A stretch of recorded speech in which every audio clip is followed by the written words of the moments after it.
Hi viewers, ఇక్కడ మనకు ఒక గ్రూప్ ఉంది చూడండి, ఫార్ములా ఎడిటింగ్ అని.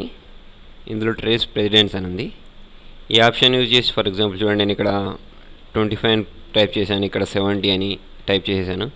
టైప్ చేశాక ఈ రెండు టోటల్ నేను ఇక్కడ చేయాలనుకోండి, లేకపోతే ఇక్కడ చేయాలనుకోండి, మీరు ఎక్కడైనా చేసుకోవచ్చు. అక్కడ క్లిక్ చేసి equal to some bracket start, మీరు ఏ రెండింటిని అయితే టోటల్ చేయాలో దాన్ని క్లిక్ చేయండి. ఇట్లా ఇది క్లిక్ చేసి కాలాన్ని ఇచ్చేసి మళ్ళీ లాస్ట్ సెల్ని క్లిక్ చేసి బ్రాకెట్ క్లోజ్ చేసి ఎంటర్ అంటే దాని టోటల్ వస్తుంది. చూడండి, ఇప్పుడు మీరు చూసారు కాబట్టి మీకు ఈ రెండింటిని యాడ్ చేస్తే టోటల్ ఈ రెండింటి టోటల్ ఇదని తెలుస్తుంది. అలా కాకుండా మీరు ఎప్పుడైనా వేరే షీట్లో కానీ వేరే వాళ్ళ షీట్ని కానీ చూసినప్పుడు మనకు అర్థం కాదు అసలు ఈ 95 అనేది ఏంటనేది. అలాంటప్పుడు మీరు ఇక్కడ ట్రేస్ ప్రెసిడెంట్ని క్లిక్ చేస్తే ఏ రెండింటిని యాడ్ చేస్తే ఇది వచ్చిందో అలా మనం తెలుసుకోవచ్చు అన్నట్టు. మళ్ళీ మీకు యారో అవసరం లేదంటే ఇక్కడ రిమూవ్ యారోని క్లిక్ చేస్తే అది వెళ్ళిపోతుంది. తర్వాత చూడండి, ఇక్కడ ట్రేస్ డిపెండెన్స్ అని ఉంటుంది. ఇది ఎందుకు అంటే ఫర్ ఎగ్జాంపుల్ చూడండి, ఇక్కడ నేను 20 అని టైప్ చేశాను, ఇక్కడ 2 ఈ రెండింటిని మల్టిప్లై చేస్తే ఈక్వల్ టు బ్రాకెట్ స్టార్ట్ ఇది ఇంటూ ఇది bracket close enter.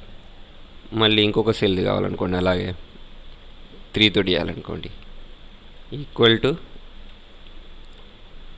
Bracket start ఇది ఇంటూ ఈ సెల్ రిఫరెన్స్ ఇచ్చేసి బ్రాకెట్ క్లోజ్ చేసి ఎంటర్ అంటే ఇట్లా వస్తుంది. చూడండి, ఇప్పుడు నాకు ఈ 20 మీద ఏమేమి డిపెండ్ అయి ఉన్నాయో తెలుసుకోవాలి అంటే ఇక్కడ ట్రేస్ డిపెండెన్స్ అని ఉంటుంది. దీన్ని క్లిక్ చేస్తే ఈ 20 మీద ఉన్న ఏమేమి డిపెండ్ అయి ఉన్నాయో అంటే ఇక్కడ చూపిస్తూ ఉంటుంది అంటే మనకు రిఫరెన్స్. చూడండి, మనకి ఇక్కడ ఇంకోటి ఉంది షో ఫార్ములా అని. దీన్ని క్లిక్ చేస్తే మనం ఏ ఫార్ములా యూజ్ చేసామో ఆ ఫార్ములాని ఇక్కడ చూపిస్తుంది. ఇక్కడ నేను ఈ ఫార్ములా యూజ్ చేశానని చూపిస్తుంది. మళ్ళీ దీన్ని క్లిక్ చేస్తే మామూలుగా అయిపోతుంది. ఈ యారోస్ అవసరం లేదు అంటే రిమూవ్ యారోస్ అంటే ఆ యారోస్ వెళ్ళిపోతాయి. తర్వాత ఇక్కడ ఇంకోటి ఎవాల్యుయేట్ ఫార్ములా అని ఉంది, అది కూడా సేమ్. దీన్ని క్లిక్ చేస్తే మనం ఇక్కడ ఫార్ములాని ఎవాల్యుయేట్ చేసి చూసుకోవచ్చు. ఇక్కడ ఎవాల్యుయేట్ అంటూ ఉంటే ఇక్కడ మనకు ఫార్ములా ఏమి యూజ్ చేసామో అనేది ఇక్కడ చూపిస్తూ ఉంటుంది, సేమ్ ఇంత ముందులాగా. తర్వాత ఇక్కడ వాచ్ విండో అని ఉంది, దీన్ని తీసేసుకొని ఇక్కడ యాడ్ వాచ్ని క్లిక్ చేసి యాడ్ అన్నారనుకోండి, ఇక్కడ మనకు యాడ్ వాచ్ అంటే ఇక్కడ చూడండి, మనకి ఇక్కడ ఒకటి మనం ఏ షీట్లో ఉన్నాం, ఏ బుక్లో ఉన్నాం, మన సెల్ నెంబర్ ఏంటి, మన వాల్యూ ఏంటి, ఇక్కడ ఫార్ములా ఏమి యూజ్ చేసాం ఇదంతా చూపిస్తూ ఉంటుంది. తర్వాత ఇక్కడ ఇంకొకటి క్యాలిక్యులేషన్ అని ఉంది చూడండి.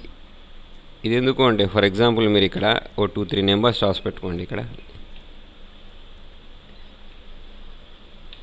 ఇప్పుడు దీన్ని అంతటి నేను టోటల్ చేయాలి అంటే ఆల్ట్ ప్రెస్ చేసి ఈక్వల్ టు ప్రెస్ చేసి ఎంటర్ అంటే టోటల్ వస్తుంది కదా.